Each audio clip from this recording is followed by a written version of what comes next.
Hello and welcome to this week's episode of Ask the Instructor.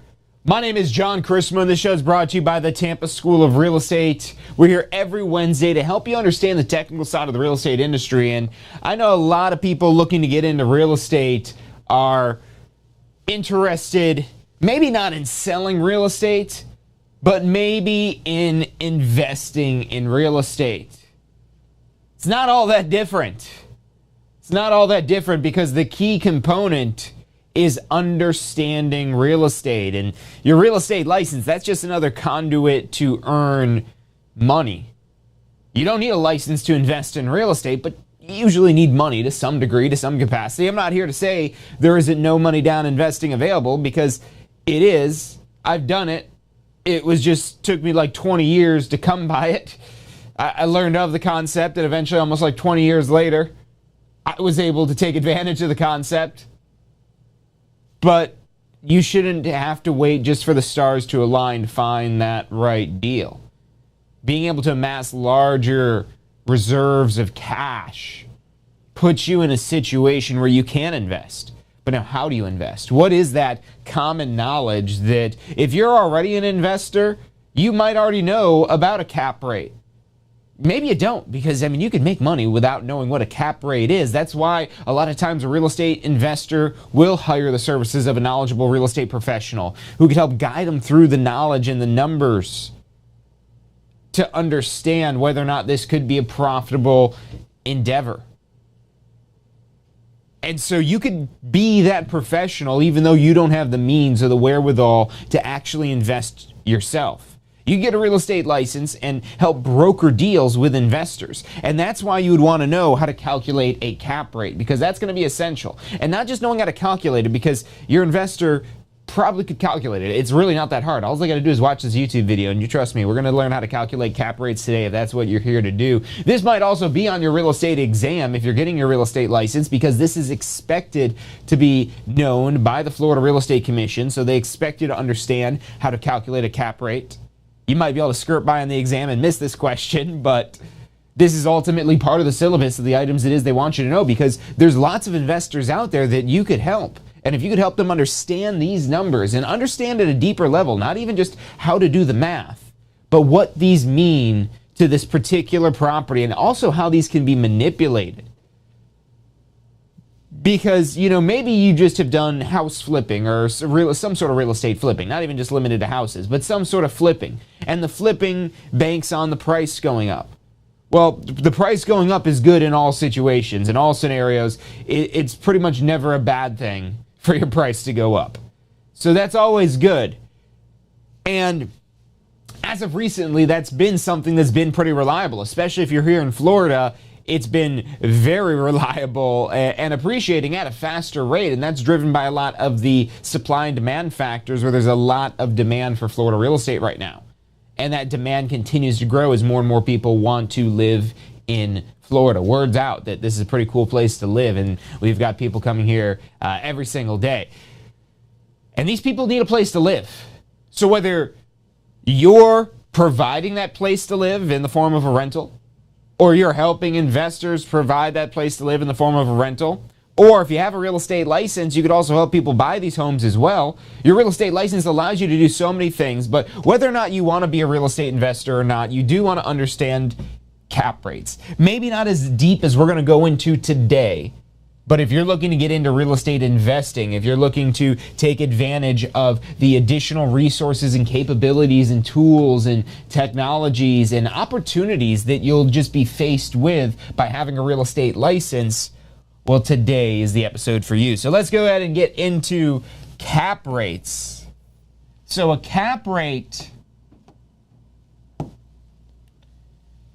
is short for capitalization, and it's capitalization of the income of the property.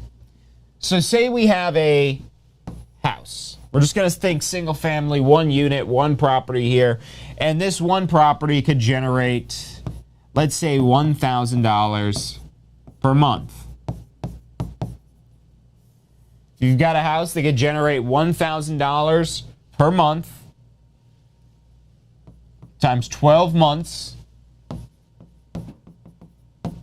that's going to give you $12,000. So pretty basic. Everybody could usually get to this point. You know, if you could just simply just be a tenant paying rent, and you could do this math, My landlord's making $12,000 a year off my $1,000 a month rent. But are they really? Because how long did that property sit vacant before it was rented? How often did that landlord have to deal with evicting a tenant who wasn't paying their rent? I mean, how do you move in a new family when you're evicting the current tenant? You can't.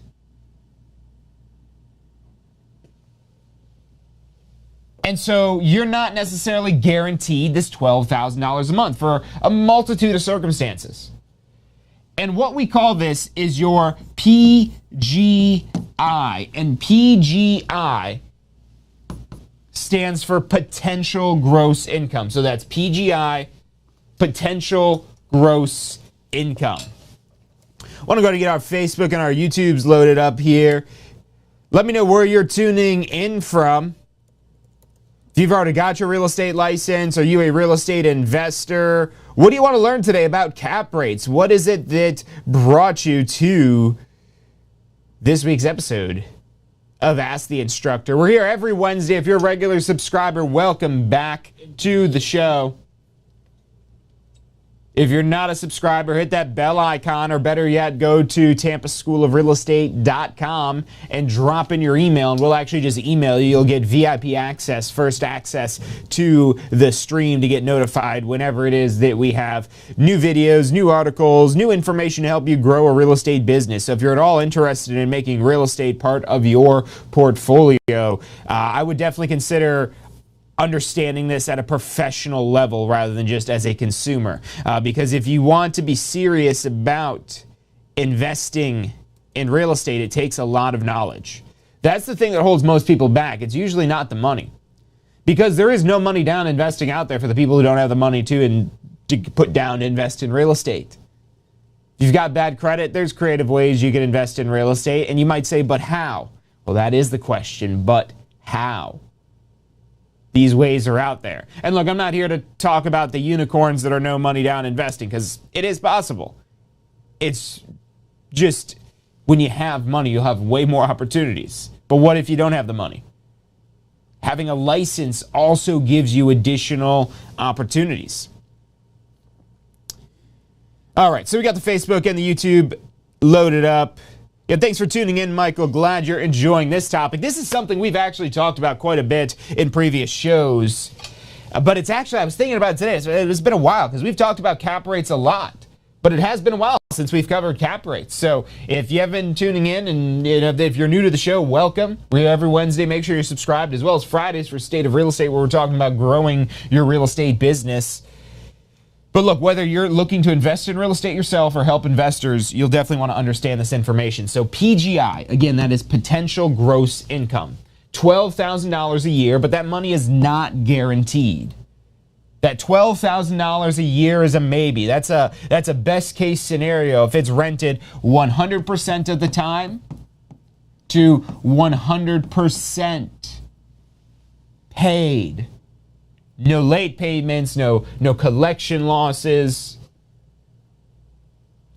Again, just like no money down investing, it's out there. It's just not likely. Most situations aren't going to be 100, where you're renting it every day of the year, having 100% payments, which if you've got a good tenant that's paying, that is a great thing. Because then you could have this 100% and you could max out your potential. And we're going to talk about how you could increase the property's value. You could force appreciation. And that's the thing that's crazy about investing in real estate, especially when you're doing it through cash flowing assets, cash flowing units. And through one single unit, it's much more dangerous because you're all or nothing with this one. And we're going to multiply this out in a moment, but we want to do this just off of a single property because everybody thinks of their home as an investment. And look, I'm here to say, yes, your home is an investment because I am a real estate broker. I've had a real estate license for many years. I understand the benefits of home ownership. You bring me anybody, if anybody out there is telling you, you don't need to own a home, let me ask you this. Do you wish you owned real estate in Florida 4 years ago, 5 years ago, 2 years ago? And I bet every one of you would say yes. And that's appreciation. But appreciation cannot always be guaranteed. And that's the worry people have about the market. Oh, what if the market goes down? Well, that you then lose your appreciation. And that's why house flipping can be dangerous, because you've got one single property that now you're banking on selling. You know, earning a commission is almost like you're flipping the house. You know, if you've seen these investors that are basically just literally flipping the house without doing any work on it whatsoever, not like the TV shows. They don't have HGTV shows about flipping contracts and flipping a house just for appreciation over time, just because it went up in value, because that's happening a lot right now in Florida. Florida's really hot right now when it comes to the real estate market. So hot right now. It's that Derek Zoolander. Florida is so hot right now.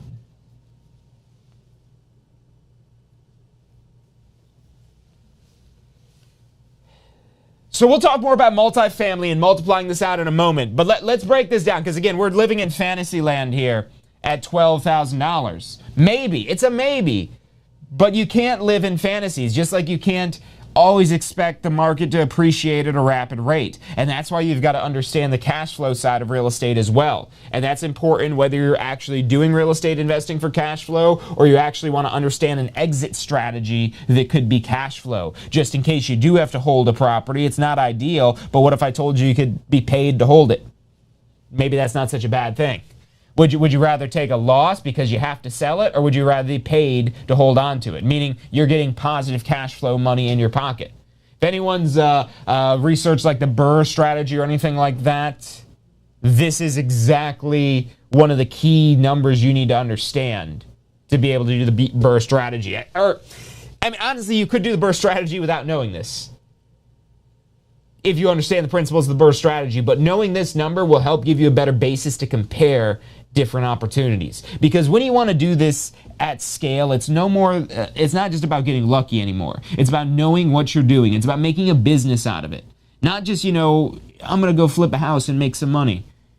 Cool, you probably could. In most cases, you do.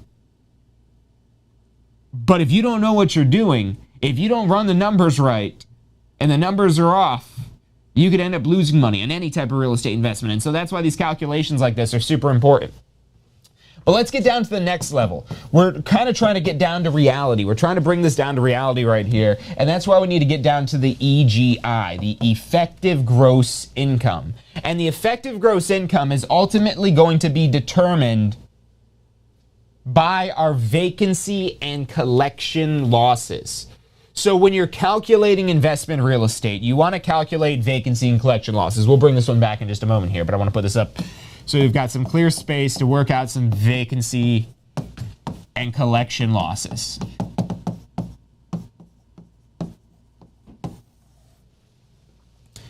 So vacancy and collection losses, let's do the example of the one property we have. Let's say we rent the property 11 out of the 12 months of the year.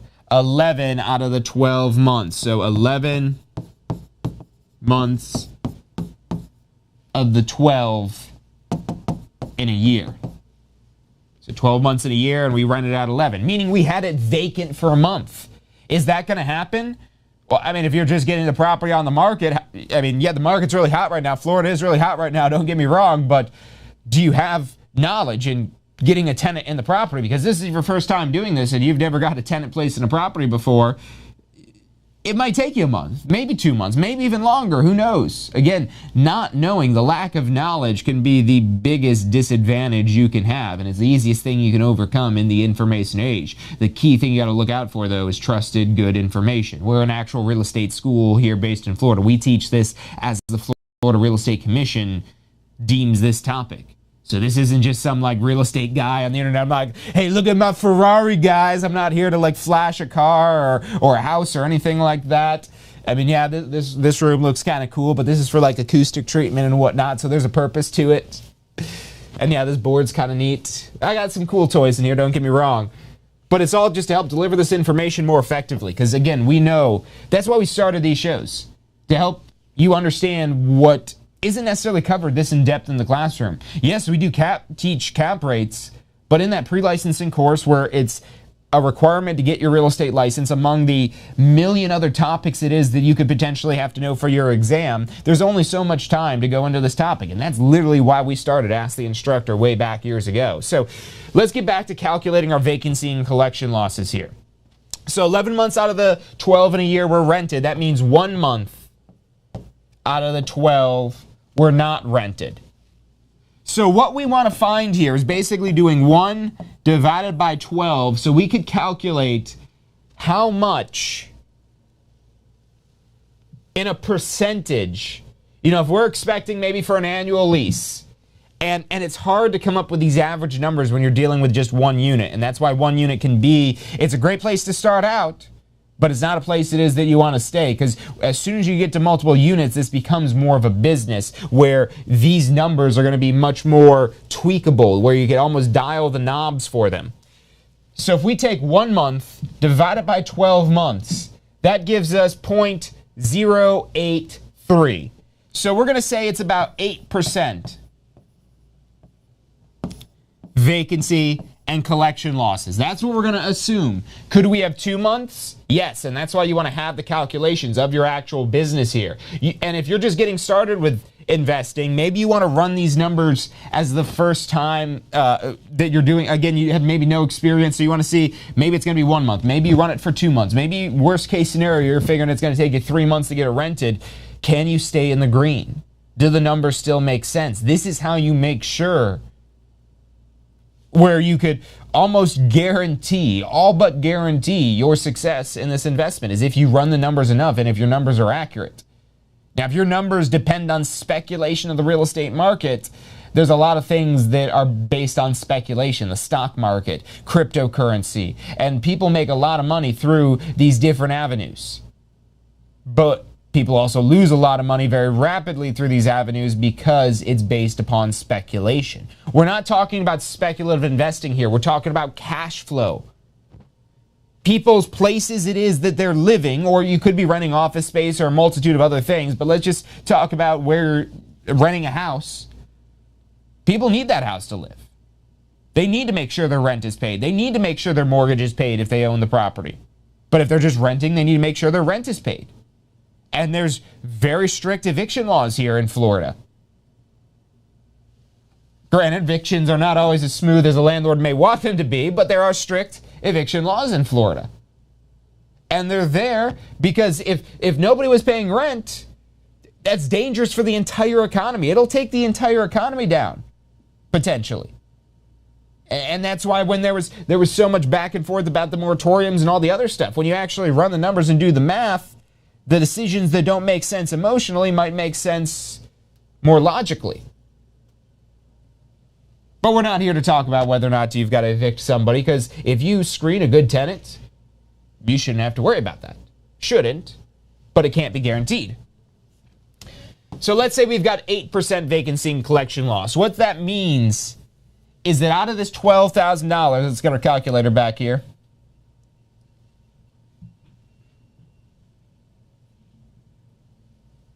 Oh man, all right, giant calculator. Hold on. I guess we got a calculator over here this time. We'll do that. Now you can see all the buttons. It's not covered up by me. So let's say we take our $12,000 and we multiply this out by 8%. That's 0.08 as a decimal. You move it 2 decimal places over to make it a decimal. That's $960 of vacancy and collection losses. And you can see this is the danger of rounding, because, like, well, this doesn't make sense. Well, the reason why it's only $960 here when you do this math is because we rounded. So when we did 1 divided by 12, we said 8%. And this is the danger of not really knowing these numbers here, because that $40, if that's spread out across 100 units, that's a bigger difference than just $40. Because the rent we said here was $1,000 a month. So how are we only losing $960 if it's not rented for the month? You're probably losing more than that. So maybe that $12,000, let's just double check our math. Maybe we did the calculation wrong. $12,000 times 8%, 960. No, we didn't. So let's say we're losing 1,000 out of the 12,000. Yeah, still 8, but again, that repeating decimal, this is the difference that it makes. So what should we do here? Maybe we should round up to 9% to be on the safe side. And whenever you're calculating these investment numbers, That's what I'd recommend you do, and this is why. Because you don't want to be off by $40. And honestly, let's do this calculation of the 9%. 1,080. That sounds a lot more like the money it is we're going to lose, because if we're counting on $1,000 in rent, there's probably other expenses it is that we're losing here. You know, maybe it's even 10%. Whatever the number may be, you'd calculate it out. Honestly, again, you want to use real numbers, because we could sit here and speculate all day, but it doesn't matter until we have real numbers to actually calculate this out based on. So when we subtract out that $1,080 from our $12,000. All right, there we go. Calculator's on the right side now. 12,000 minus 1080. 10,920.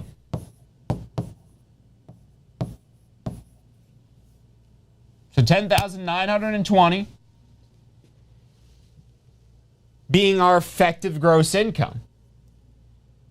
And remember, what we're trying to figure out as an investor here is how much cash is going to go in our pocket. So even though we could potentially, best case scenario, once we get it rented and keep it rented 100% of the time, maybe getting $12,000 in just 1 year if we're renting for $1,000 a month. But on average, we might want to expect a 10%, 9% is what we calculated in this situation. You could even have lower. If you have a well-run, larger unit that's in a high-demand area, maybe you only are running a 5% vacancy and collection loss. Or maybe it's something more significant. But this is the barometer that you have, and this is going to be really important if you want to be able to create additional value in the investment.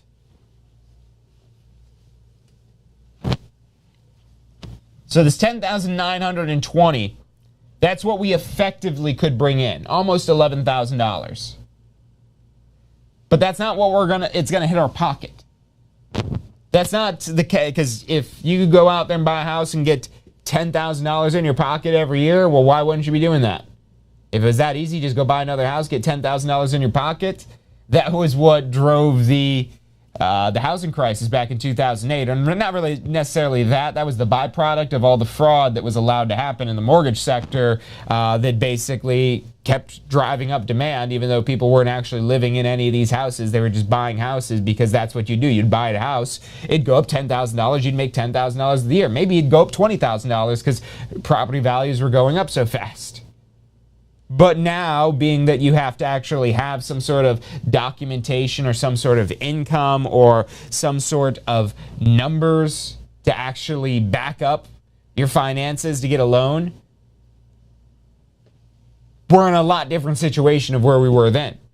But regardless of what may go on in the larger market, you could actually force appreciation even if property values are stagnant. Potentially.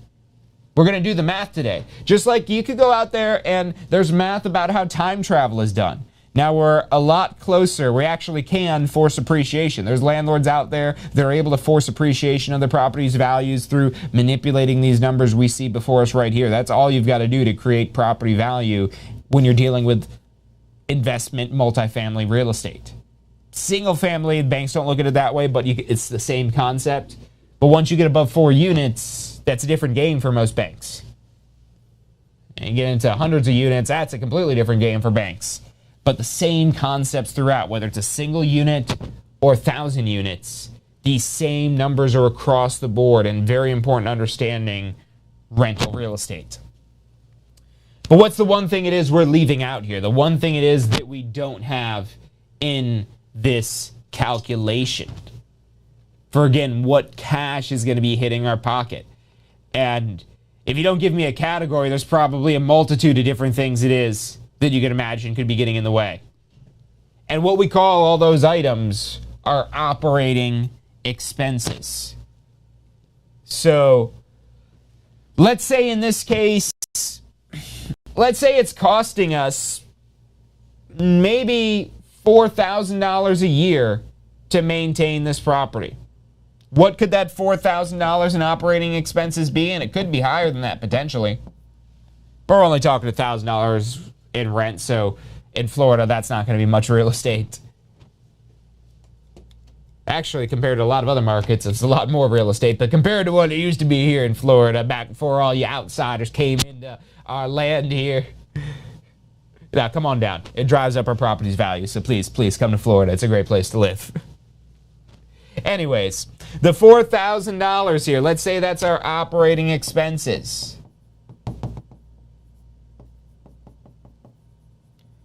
That's property taxes. That's hazard insurance. That's reserves for replacements, except for when we're doing taxes. We can't expense money that hasn't been spent for taxes.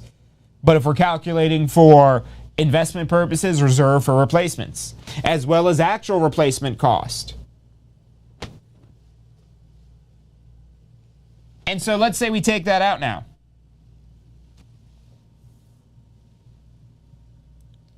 We subtract out that $4,000 from the $10,920. And we're left with $6,920. And at this point, this is what we call net operating income, this $6,920. N-O-I. Net operating income. And this is a far more significant number typically to an investor than these previous numbers. These are major numbers that are important if you really understand this math, because this is how you force appreciation, is by understanding these numbers here.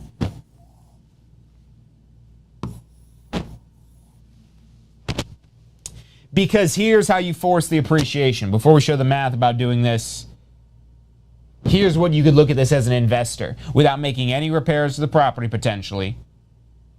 And making repairs to the property could potentially increase the rents. That's another thing you could do to also force the appreciation. But anything that increases this net operating income amount here, anything that increases this bottom line, is going to increase the property's value.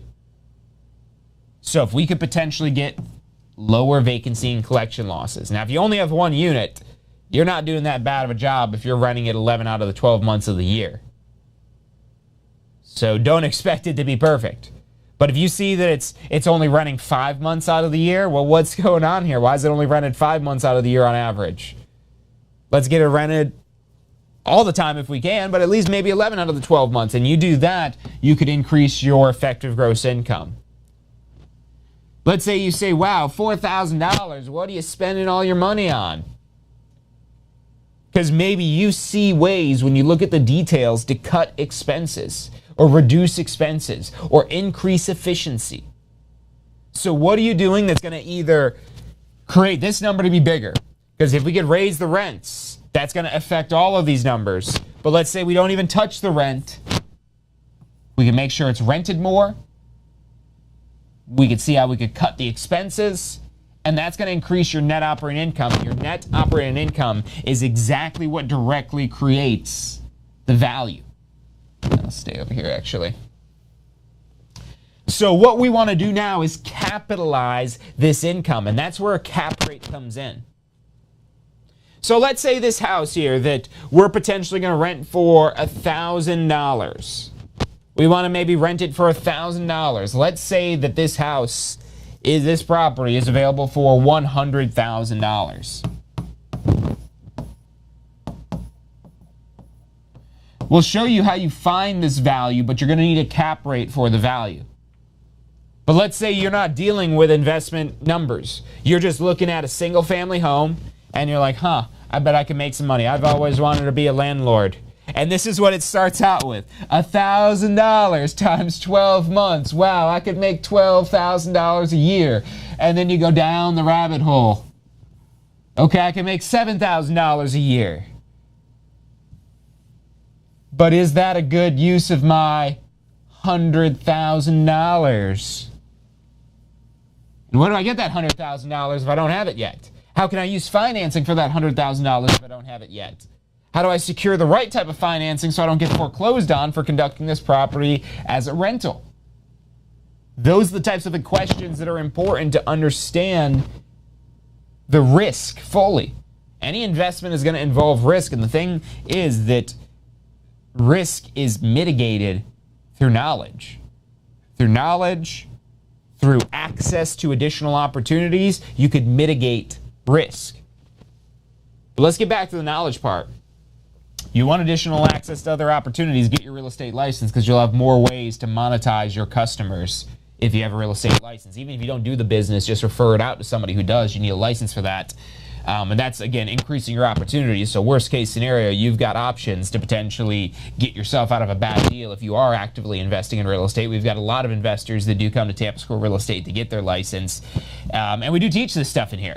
And this gets way wilder in the real world than the theory it is that we cover here in the course. Even the extent of what it is that we've talked about today is more in depth than this topic is in the course. But when it comes to actually understanding, calculating these numbers here, that's what we're really going to dial in to make sure you understand how to produce these numbers, how to really understand all aspects of it. And unfortunately, we won't be able to cover all of that quite today. But that's because we've got so much real-world application tying into this as well. But this might be something it is that you're tuning into this here. You're thinking about becoming a real estate investor, and you want to make sure you run the numbers to try to make this as guaranteed of a profitable investment as possible. Nothing is guaranteed in real estate. Nothing is guaranteed in business. Nothing is guaranteed in life. You think about it, life isn't even guaranteed. We're all going to die someday. So there's not even a guarantee on life, let alone a guarantee on anything else. So, and anything that is a guarantee out there, is it really? Because what's going to happen if they don't follow through with that guarantee? Anyways. So the $100,000 value here, let's say that's what you're paying. That's the price you're paying for this property. I just bought a $100,000 property. I'm going to rent it out for $1,000 a month.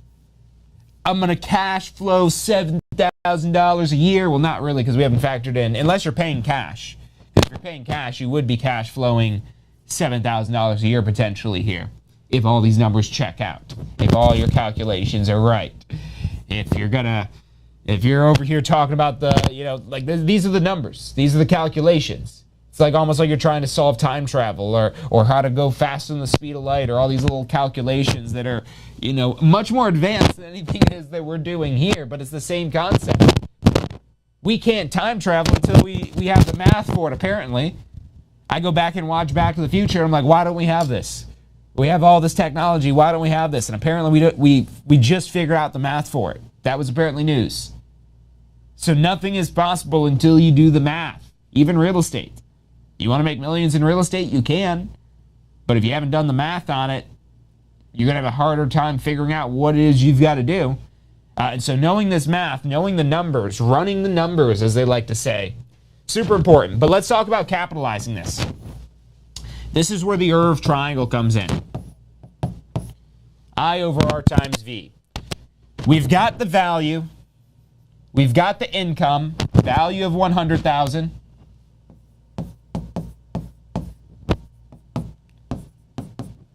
Income of $6,920, I think we said. Yep, $6,920.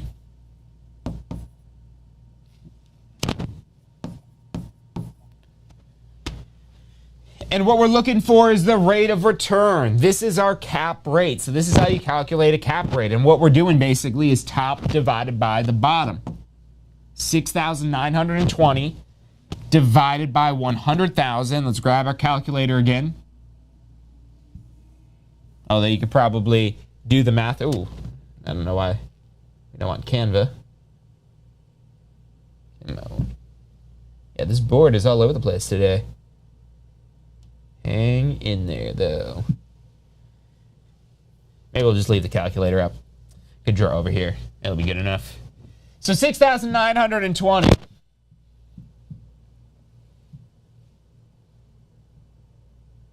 And if you're wondering, oh man, I can't do that math in my head. I probably could do the math in my head, but when you're on camera with people watching live, maybe you make a mistake. And I'm not here to make a fool of myself. Just like when you're in front of a client, you don't want to make a fool of yourself, so whip out your calculator. There's no shame in it. We're not computers. This is a computer. This is what's as close to perfect as possible. Not this.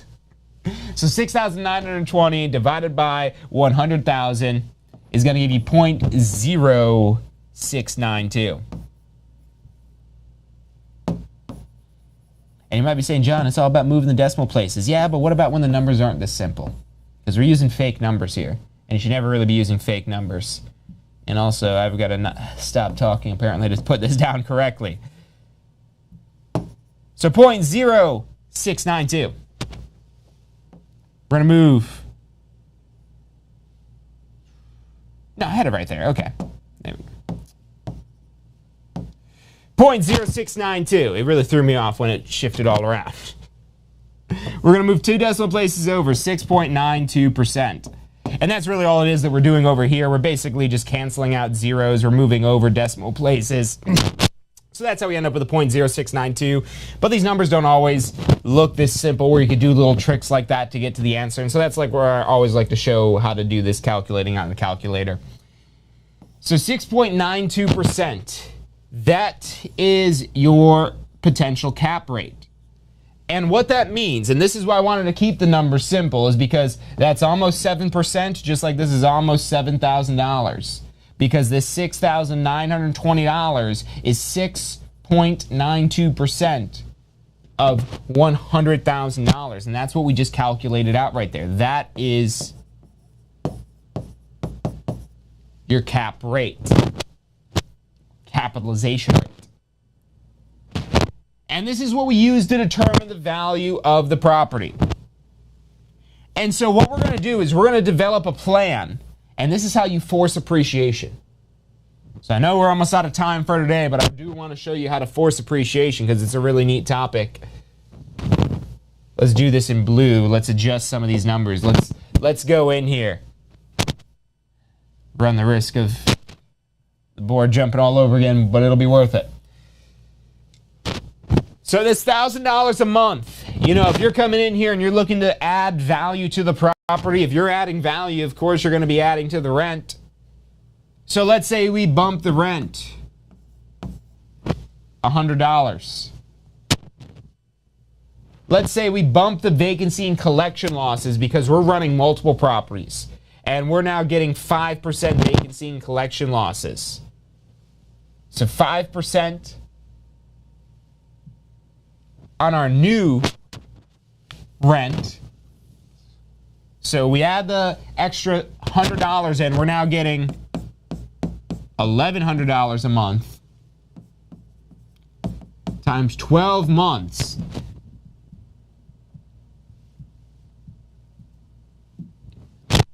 And that's $13,200. So we've got $1,200 more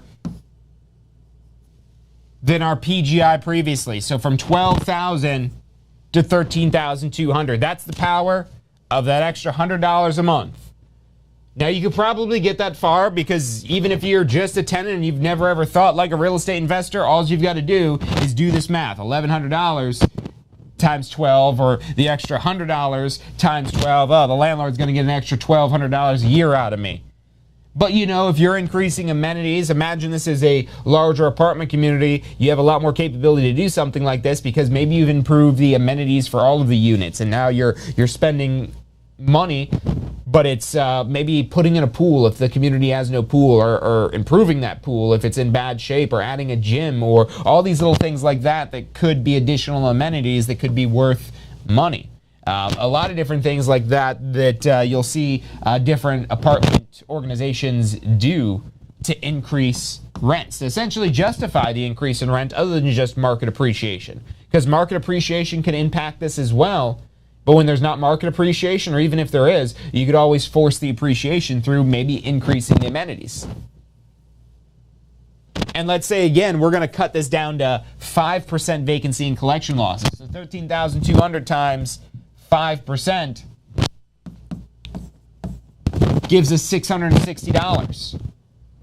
Could we potentially get half of that 1080? Possibly. So if our PGI, our potential gross income, is 13,200, our vacancy and collection losses are 660, we're going to subtract that 660 from the 13,200.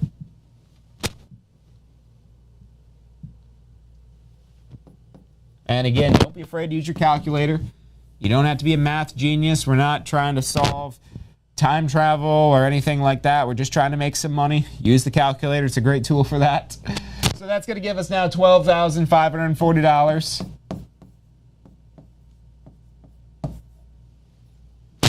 So you can see that's a lot better than the $10,920. Let's see how much better. Minus $10,920.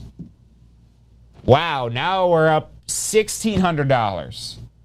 So we increased $1,200 by raising the rent. We were able to get an extra $660 from reducing our vacancy and collection losses. But let's see if there's something we can maybe do with the operating expenses. Let's say we get those operating expenses squeezed down to $3,000.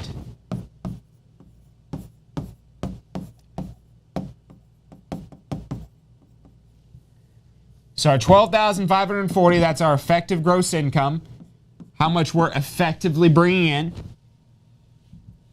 $12,540 minus $3,000 in operating expenses gives you $9,540 of net operating income. Which is that better than $6,920? I don't know. Let's do the math. 9,540 minus 6,920. Wow, now we're making $2,620 more in additional cash flow.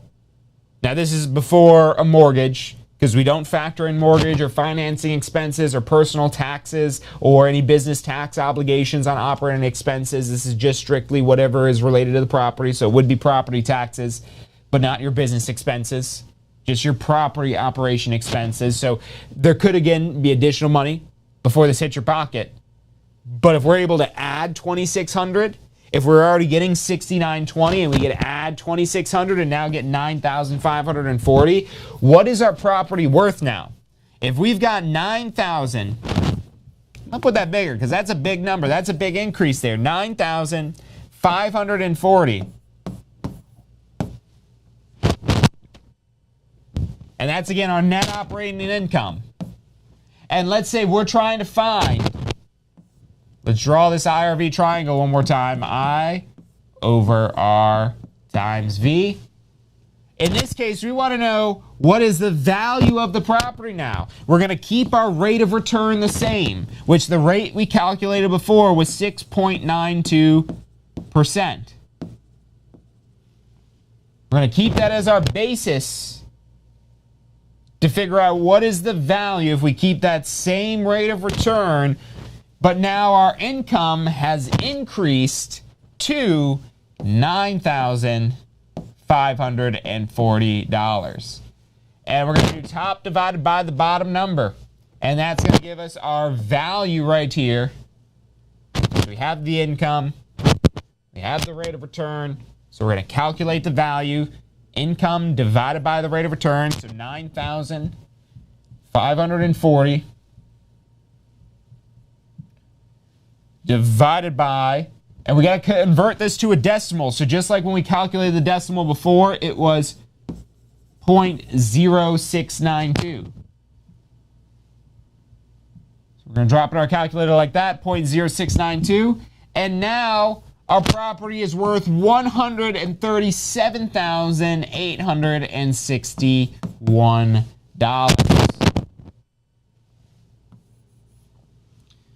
And that's about $37,861 more than the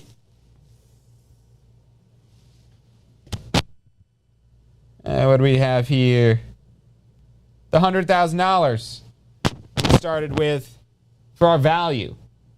That's what we bought it at. We bought it at $100,000 when it was producing at 6.92%. And another thing that could factor in that could make this number, this value even higher is, let's say the rate of returns become more competitive because it's harder to buy real estate right now. Because you might say, wow, 7% rate of return, that sounds really good. Let's say the rate of return is going to be 5%. And we're getting $9,540. Now, what would drive the rate of return, the capitalization rate, to go down to 5% if it becomes a more competitive space? So the more people that are trying to become real estate investors, the harder it'll be to squeeze profit out of the property.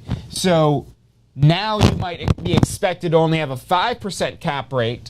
So if we take this $9,540, let's say the 5% is the going rate. You had a great deal with the 7% here, but let's now calculate the value at 5%. So $9,540 divided by 5%. And whoa, are we talking almost double of your property's value? Because we started off with 100,000 and now we're at 190,800. How much money do we have to how much do we have to raise the rent to make $90,000? If you're thinking like a tenant, and you want to say, wow, I want to make an extra $90,000 through real estate. This isn't even talking about the cash flow. This is just the equity buildup.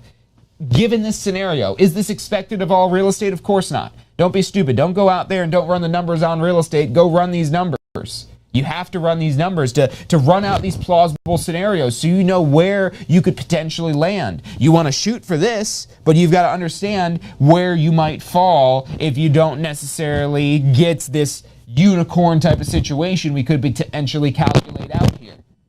So on this $90,000, if you're thinking, wow, I got to raise the rent $100. I got to do that 900 months. What is that? That's 75 years. How am I going to make my $90,000 in 75 years just raising the rent $100?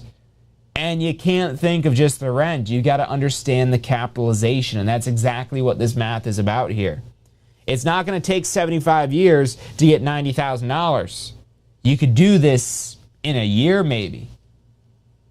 This is with one unit. And now, granted, this is maybe a higher return than you could expect, and maybe this is a better deal, but this is how investment opportunities happen, is you're able to realize an opportunity that somebody doesn't see. You see the opportunity clearly, and you've ran numbers, and you have the math to back it up, to check it out, so that way when you try to time travel, you're not going to end up in 1969 when you're trying to get to the future. You do the math to make sure it all checks out.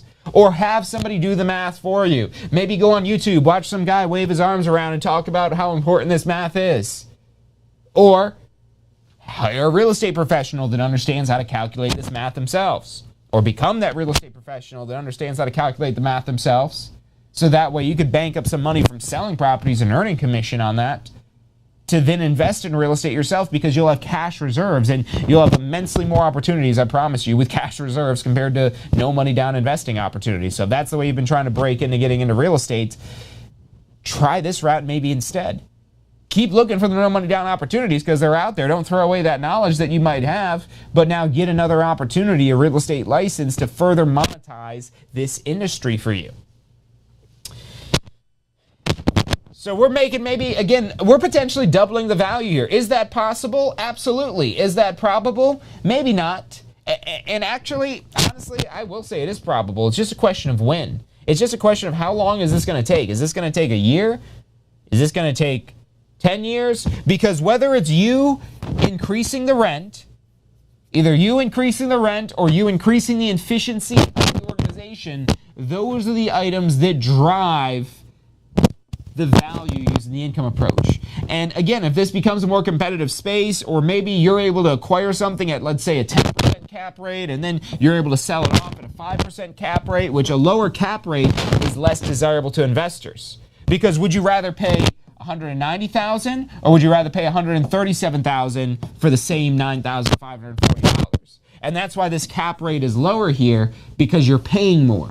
This one you're paying less, and so your cap rate is only 7%. And so, again, if we're projecting at potentially selling this year, or, as the Burr strategy goes, refinancing, you don't have to sell. You're able to pull money out of the property, because now you've got another $90,000 in equity of the property, given this scenario that we've done through right here. And let's say you're not doing this just with one property. Let's say you're doing this with 100 units. So let's say, again, you're coming out $90,800 in gain of equity. But that's on one unit. Let's say this is actually not a single unit, but 100 units, because you're looking at buying an entire apartment community. Let's pull out the calculator here because all the zeros might make me dizzy. I don't want to faint on you guys, so we'll let the calculator do the hard work. $90,800 times 100. Whoa. $9 million? $9,080,000. No, that's not. This $9,080,000, that's not the value. That's the gain. That's the money that you made here. Because your unit that's worth just under $200,000 times 100, your asset that you own, and yes, there's cost to owning this here, but when the tenant's paying for the cost of owning it, why not? We'll get back to that here, but let's not forget the 100. The $190,800 times 100 units, because our asset is worth $19,080,000. And of course, we would have acquired this if we had 100,000 times 100 units at $10 million. All we're doing is adding zeros at this point. We're just multiplying for multifamily. It's the same as what you do for single family. We're just going to multiply for multifamily. And most people would say, wow, $10 million. How am I going to invest in $10 million? Well, yeah, you're going to need a down payment. So this isn't where you're going to get started. So if you're on YouTube, if you're like 12 years old at home, watch it on YouTube, wow, look at this guy. I'm going to go buy 100 units of investment real estate. You maybe start off with the 1 unit, but you could eventually get to 100 units. It's the same math. It's the same numbers. So as quickly as you get to more units, because with that larger scale, you'll have better control to where you can. This is more likely. What if I told you that? What if I told you that this $9 million gain is more likely than a $90,000 gain? What if I told you that a $9 million gain is more likely than a $90,000 gain? You might say, you're right, John, the rich are just getting richer. No, stop.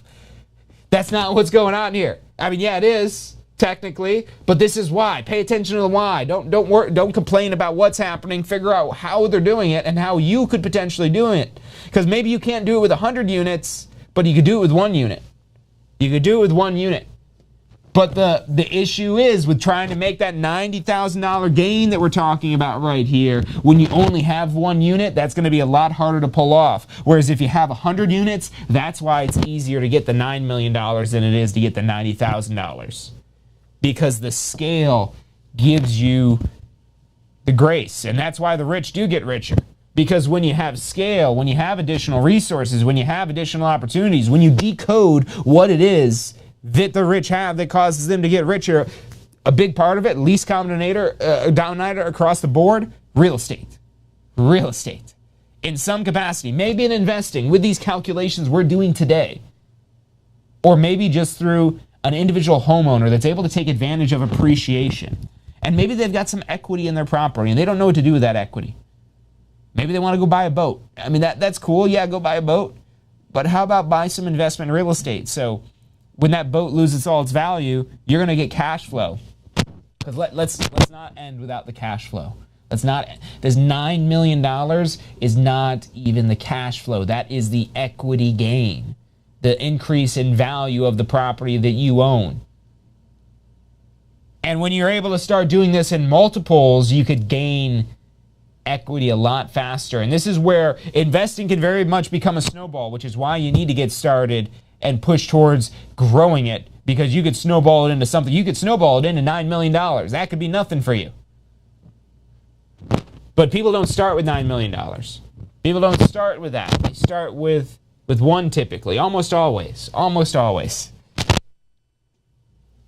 And even if you're starting with more, honestly, if someone starts with more, I've seen situations firsthand of people starting with more, and I see the disadvantages that they have. And I'm not a jealous person, because I know everyone is on their own path. Everybody is dealing with their own struggles. And just because your struggles are different than their struggles doesn't mean that they don't have struggles. It doesn't mean that they can't mess things up as well. And it's probably going to hurt worse for them because it's all going to be new to them. Maybe you're used to being broke. Somebody that could lose their fortune, they're not used to being broke. That'll be rough on them. Funny, but not really. Not really, because now you could just relate with them. And yeah, welcome to the party. But it doesn't have to be that way. Knowledge is the thing that stands in your way of these additional opportunities. And that's what we're talking about today, again, getting with these cap rates. So I know we've been going on a lot about cap rates. So if your brain's hurting at this point, I do apologize for it, but try to hold that information in. Try to keep it from escaping. Because even if you can't invest today, and let's do the cash flow. That's right, we've got to do the cash flow math here. So this $9,540. Now, granted, you might be using financing. So let's say you are using financing. And let's just pull up let's go on the internet. Let's head over to the internet here. And we're going to look up a mortgage calculator to show you how exactly easy this is to do. Anyone could do this. You don't have to be a real estate professional. You could watch YouTube videos, understand how to run the math if you have the money and the connections and a lot of the things the real estate license could help you get. But if you've got those already, then maybe you're just here for the knowledge. And welcome to the party. That's the party I want to be in. Not the broke party, but the knowledge party. Because that party's going somewhere. And especially when that knowledge relates to money. Here we go. Mortgagecalculator.org. Seems legit. We don't need to be anything too precise. Now, as you start to actually look at underwriting this property, meaning doing the actual math to run the numbers for a property that you will be buying, get with a lender so you can actually do these calculations here. But let's say what did we buy this for? $100,000? Is it 10? Yes, $10,000. $100,000. And money down. Let's say $60,000, no way. Let's try $10,000 down. Could you do 10% down? Maybe. You could maybe even do less. Maybe you'll have to do more. It's going to depend on your credit worthiness, a lot of other factors. Again, having cash available, because the better the investment is, you might have to buy it cash. You might have to use a hard money loan. You might not be able to do this fancy little regular mortgage here, but let's just say you can. Let's see, today's best rates. No, I don't want to go. Oh, yeah, I kind of like that, though, because these are actual rates from lenders, maybe. I don't think we got anything in here for credit. And, of course, these are going to be different when we're talking about an investment property, so rates may actually vary. But I want to try to use as real numbers as we possibly can. So $100,000, down payment of, we'll say $10,000. 10% down, 30-year fixed mortgage. Oh, yeah, there we go. Excellent. We'll see. What does it get you if it's excellent credit? $512 a month to own that property. If you're renting for $1,000, that's a lot of money that's potentially there. The $512, let's say that was the number, just assuming. Now, you might not have the great credit that's on here. You might have something lower, but this is why you run the numbers here. And, of course, you got to factor in taxes and other things, but this is probably going to be one of the most significant expenses because the income that's left over is passive income at that point, and it's also not that much in the grand scheme of all the money that's coming in because of the expenses. And so that's the thing why, being an employee is different than running a business, because as an employee, all of your income gets taxed. Whereas being a business, only your profit is what's getting taxed. A lot of things it is. Again, getting your real estate license, running your own business, being more involved in real estate, any way you can do it. I promise you, maybe it's not through a license. Maybe it's through investing in real estate. Maybe it's some path, but it will involve real estate. If you want to become a millionaire, a billionaire, a trillionaire. Do we have a trillionaire yet? We've got to look at the Google and see if there's a trillionaire. But let's say it's 512 times 12 months. That's $6,144 a year. Let's get our canvas back up here. $6,144 a year. So if we were just making $6,920, what do we say, like $6,441, I think? Something like that. We're close. We're so close. And this is where it can be dangerous. And that might be why somebody could be selling this investment property. I can't just make the money. But maybe you see the opportunity to increase the rent. You see the opportunity to reduce reduce the vacancy and collection losses. You see the opportunity to increase or decrease the operating expenses so you can increase the overall $6,920. Let's say you keep that $6,441 and you're now going to $9,540. So $9,540. Let's see, calculator back. Yeah, there we go. That was $61.44. So if that's our mortgage expense, we got $9,540 minus $6,144. Now we're producing $3,396 a month, or a year, I'm sorry. And if we want to break this down to a month, we're going to divide it by 12, which is $283 a month. Could you have a single-family home putting $283 in your pocket a month? Absolutely. Absolutely. Do the numbers look exactly like this? No idea, honestly. This is one example of how you run the numbers, but you got to do this for your properties here. And maybe reference it, run it for other properties. Not just the one you're going to buy, but go through as many as you can, because the more times you get good at running these numbers and doing these calculations and understanding how these numbers work, the better you'll get at predicting things like this, of how much money you could be cash flowing. $3,400 a year, almost $300 a month. But what if we're dealing on 100 units? And this is on top of the $90,000. So this is a savings account that's going to grow to $90,000.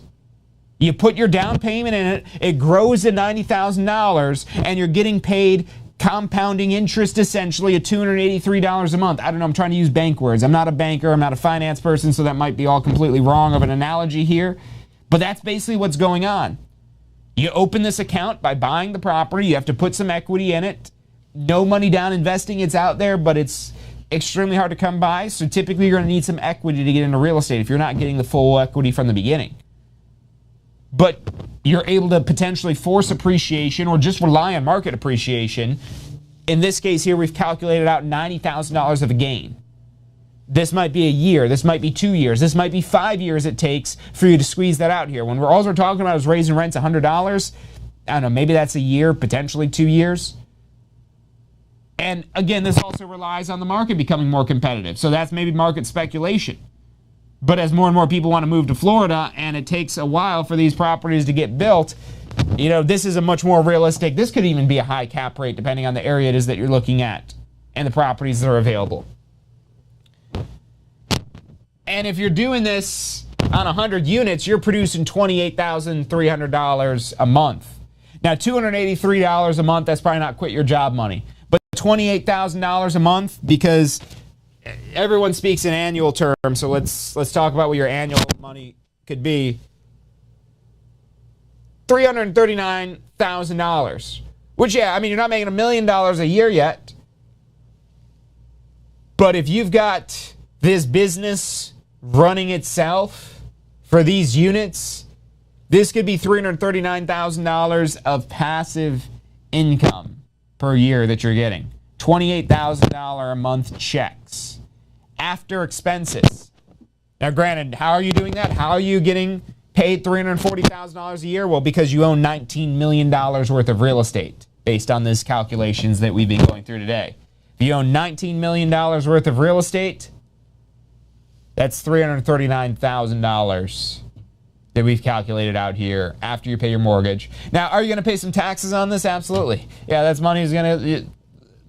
It costs money to live in America, apparently. You've got to pay taxes. A lot of things it is that are provided that we've got to pay our fair share towards, so there will be taxes on this as well.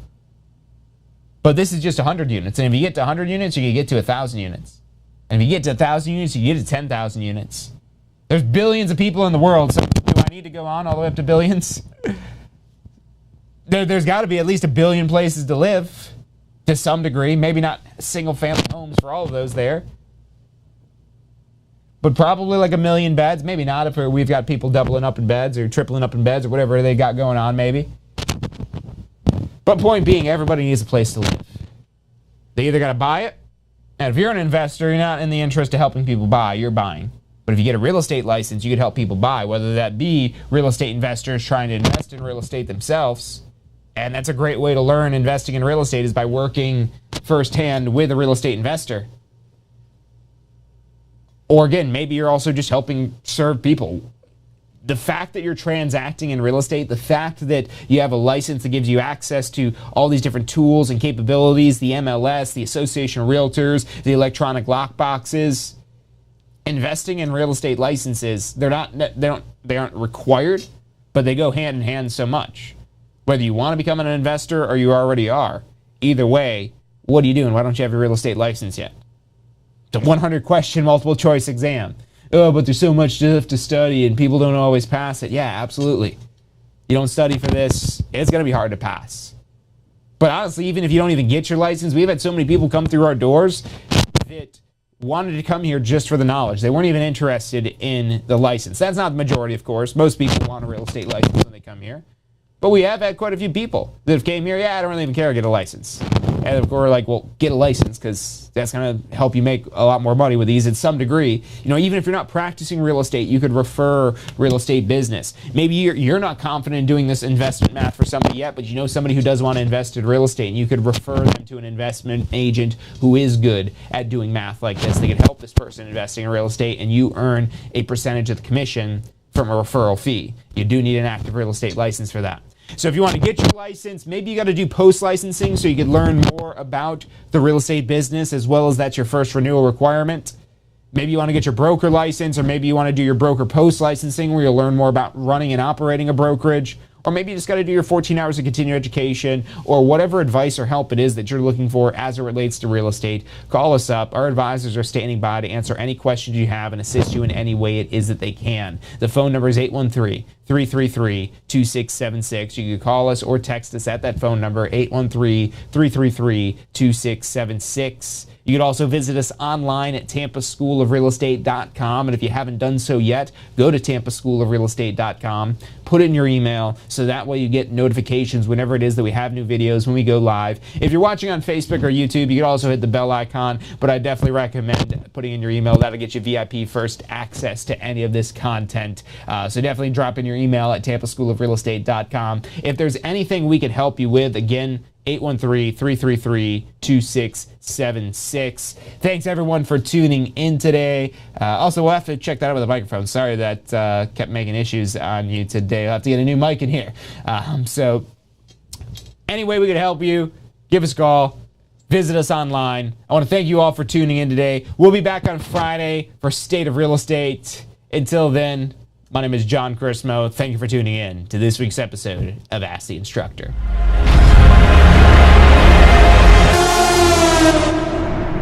You are watching Ask the Instructor. Absorb the knowledge. Become the expert.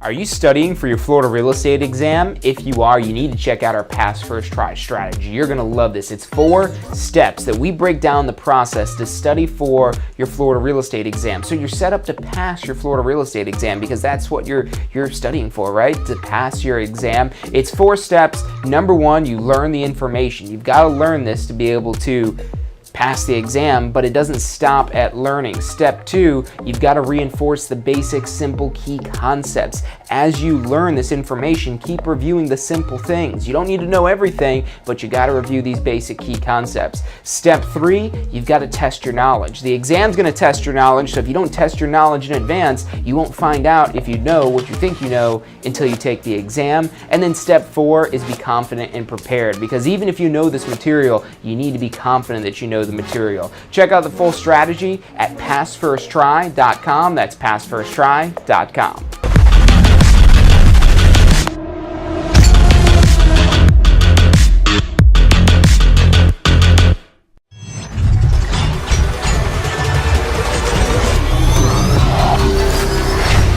powerful tool to study for your real estate exam is the Question Simulator from Tampa School of Real Estate.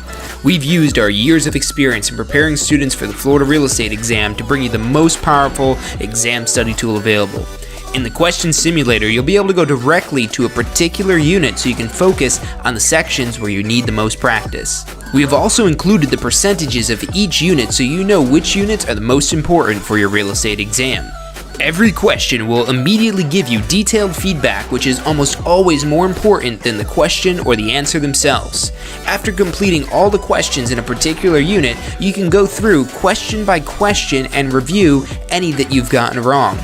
You could also print out a report at the end of each quiz.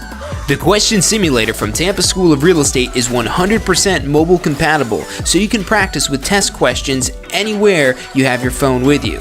Enroll now at questionsimulator.com and get ready to pass your exam.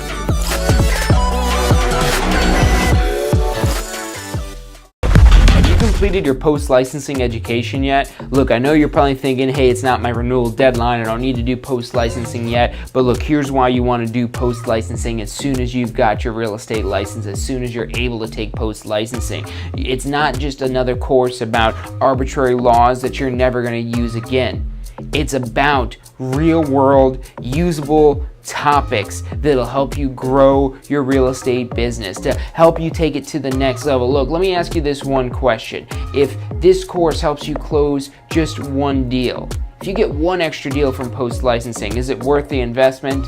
I'd say it is. We get paid pretty well, so one deal means a lot of money. Check out postflorida.com. That's postflorida.com for the full details about post-licensing.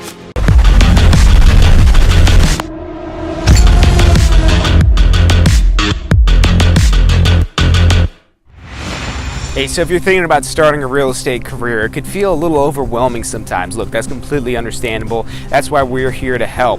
If you haven't already, check out our Success Center, tampaschool.com/success, or if you don't even know where to begin, give us a call. We'd love to help you out. We've got advisors standing by to answer any questions you have and assist you in any way it is that we can. Our phone number is 813-928-0106. Again, that's 813-928-0106. Give us a call. We're the Tampa School of Real Estate. Do you want a career that allows you to be in control? With a career in real estate, you'll get to call the shots. Whether you're looking at starting part-time or want to become the next top agent, a career in real estate makes it possible. Find out what it takes at tampaschool.com. Do you want to incorporate studying for your real estate exams into your busy schedule? Now you can review the key topics you need to know to pass your class and state exams with our MP3 audio review. Simply pop in your headphones or connect to your car to reinforce crucial information while you exercise or drive. Listen to the first unit for free at mp3audioreview.com. That's mp3audioreview.com. Are you thinking about a career in real estate? Hey, I'm John Chrisma with the Tampa School of Real Estate, and we've helped thousands of people just like you obtain their real estate license. If you're thinking about a career in real estate, give us a call. The phone number is 813-928-0106. Our advisors are standing by to answer any questions you have and assist you in any way they can.